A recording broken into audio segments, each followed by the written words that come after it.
Every year, we throw away 92 million tons of clothes, enough to fill the Empire State Building 1,000 times. Did you know the fashion industry is the second largest polluter in the world, right after oil? Or that the average American buys more than 60 new pieces of clothing each year, while 85% of them end up in a landfill? The truth is, we're trapped in a cycle of endless consumption. Our world encourages us to buy, and it's having a massive impact on our planet. But it doesn't have to be this way. What if you could make choices that don't harm the earth, and even help heal it? What if every purchase you made actually added value to your life and the world around you? In this guide, we'll explore how to break free from consumerism and embrace conscious consumption. From understanding why we buy things we don't need to learning how to embrace sustainable habits, you'll find practical strategies to shift your mindset and make a lasting impact. Ready to change the way you live and shop? Let's dive in. Chapter 1: Decoding the Consumerism Trap. Why we buy what we don't need. In today's world, we're constantly bombarded with ads, sales, and promotions. It's easy to fall into the trap of buying things we don't really need. But have you ever wondered why you're so tempted to make that purchase? Experts say that consumerism is designed to manipulate our emotions. Research shows that people are more likely to buy something when they're in an emotional state, whether it's excitement, stress, or boredom. The marketing world knows this, which is why ads are often tied to emotions, making you feel incomplete or lacking unless you buy. The term planned obsolescence refers to the practice of designing products to wear out or become outdated quickly, pushing you to replace them more often. In fact, studies show that the average lifespan of a smartphone is only about 2 years, even though the technology could last much longer. That means more waste and more consumption. But the good news? You can break free from this cycle by being more mindful about your purchases. A simple strategy is to ask yourself before buying, do I really need this? If the answer is no, walk away. Another helpful approach is the 30-day rule. Wait 30 days before purchasing something non-essential. This delay gives you time to reflect and realize if it was just a passing desire. Trust me, 90% of the time, you'll forget about it completely. Understanding consumerism's influence on your spending habits gives you the power to fight back. The more you recognize these triggers, the more control you have over your choices. Remember, you are not your purchases, and not every ad is a reflection of your worth. Chapter 2: From stuff to sustenance, embracing minimalism with a purpose. When you think of minimalism, what comes to mind? Perhaps images of empty rooms with just a few objects. But minimalism isn't about deprivation, it's about intentionality. It's about choosing quality over quantity, focusing on what truly adds value to your life. This shift in mindset can help you cut through the clutter and create a home and life that's easier to maintain and more sustainable. Minimalism isn't just for your physical space, it applies to your time, energy, and even relationships. The idea is to prioritize the things that make you happy, that truly serve you, and let go of the rest. By cutting out unnecessary distractions, you create more space for the things that matter. Imagine freeing yourself from constant upkeep, unneeded shopping trips, and cluttered mental space. One powerful strategy to minimize is the one in, one out rule.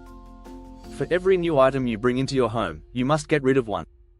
This helps keep things balanced and prevents you from over-consuming. If you're not ready to commit fully, start small, pick one area of your home to declutter and see how it feels. In fact, a study by the Journal of Consumer Research found that people who embrace minimalism report feeling happier and more content with less. Less stuff means less stress. So, when you make decisions about what to keep or buy, ask yourself, does this item add real value to my life? If it doesn't, it's time to let it go. Chapter 3: Eco-chic, fashioning a conscious closet without compromising style. Fashion is one of the biggest culprits of overconsumption. Did you know that the fashion industry is responsible for 10% of global carbon emissions? It's huge. Fast fashion, in particular, has created a cycle of buying cheap clothes that fall apart quickly, only for consumers to replace them with new items shortly after. But here's the good news: sustainable fashion is gaining traction, and it's not just about sacrificing style. One of the easiest ways to build a conscious closet is to focus on quality over quantity. Instead of buying 10 fast fashion pieces, invest in a few well-made, timeless items that you'll love and wear for years. Look for clothes made from natural fibers, like organic cotton or hemp, which have a much smaller environmental footprint compared to synthetic fabrics. Another great strategy is thrifting. Second-hand clothing is an excellent way to score unique, high-quality pieces without supporting harmful manufacturing processes. In fact, buying second-hand could save up to 50% of the carbon footprint compared to buying new items. And it's not just about clothes, accessories and shoes can also be found in thrift stores, giving you a stylish, eco-friendly upgrade. Upcycling is another creative way to make your wardrobe more sustainable. You can transform old, unused clothing into something fresh and fashionable with just a little time and effort. For example, turning an old shirt into a tote bag, or a pair of jeans into trendy shorts, can reduce waste while also showcasing your personal style. Eco-conscious brands are also on the rise, with companies like Patagonia, Reformation, and Everlane leading the way. They focus on ethical production, fair wages, and sustainability practices. It's about knowing where your clothes come from and the impact they have on the planet. The key here is being more mindful about your purchases. Instead of buying into the latest trend, ask yourself, can I make this last longer? How can I repurpose what I already have? Fashion doesn't have to be a cycle of endless consumption. By shifting to a more sustainable wardrobe, you're not just helping the planet, you're also embracing a lifestyle that values longevity, quality, and creativity over fleeting trends. The next time you're shopping for clothes, think about how your choices can make a positive impact on both your style and the environment. Don't forget to subscribe for more tips on how to live a conscious, sustainable lifestyle. Chapter 4: The Power of Local: How Supporting Small Can Fuel Global Change in a World Full of Mass-Produced, Multinational Brands. Shopping local might seem like a small act, but its impact can be enormous. When you choose to support local businesses, you're not just getting unique products, you're also contributing to the local economy, reducing your carbon footprint, and helping the environment. Did you know that local businesses contribute about 70% more to the local economy than chain stores do? That's because they source products locally, hire local employees, and reinvest their profits into the community. One strategy to become a conscious consumer is to prioritize buying from small, local shops rather than big box retailers. Whether it's food, clothing, or handmade goods, buying locally reduces the energy spent on shipping products from all over the globe. It also cuts down on packaging waste, since many small businesses use fewer or more sustainable materials. For example, buying produce from a local farmer's market means you're cutting out the need for long-distance transportation, which can greatly reduce your carbon footprint. A study by the Institute for Local Self-Reliance found that local food systems reduce carbon emissions by up to 80% compared to food that's shipped over long distances. Plus, locally grown produce is often fresher and healthier, since it's not stored for long periods or treated with preservatives. Supporting local businesses also leads to stronger community ties. The more we support local artisans, farmers, and small entrepreneurs, the more vibrant and sustainable our communities become. If you can't find everything you need locally, try looking for small businesses online. Many small batch brands are now offering eco-friendly options shipped directly to your door. This way, you're supporting a business you care about without compromising your values. By voting with your dollars, you're sending a message to larger corporations that ethical, sustainable practices matter. Even small changes in your shopping habits, such as choosing a locally made item over an imported one, can create a ripple effect that encourages more businesses to follow suit. When we support local, we help create a stronger, more resilient world. Chapter 5: Conscious Consumption: The Hidden Power of Saying No. The act of saying no is one of the most empowering tools in the fight against consumerism. We live in a culture that encourages us to say yes to almost everything: sales, freebies, and even things we don't truly want. But practicing the power of refusal can be a game changer. Research shows that saying no actually leads to less stress, more financial freedom, and a clearer sense of purpose. A simple, yet effective strategy is the not buying anything challenge. This challenge encourages people to refrain from purchasing anything for a set period, be it a week, month, or longer. During this time, you'll find yourself questioning what you truly need and distinguishing between desire and necessity. Studies show that taking a break from shopping can lead to increased happiness, as it frees you from the mental clutter that consumerism brings. It's also important to set limits.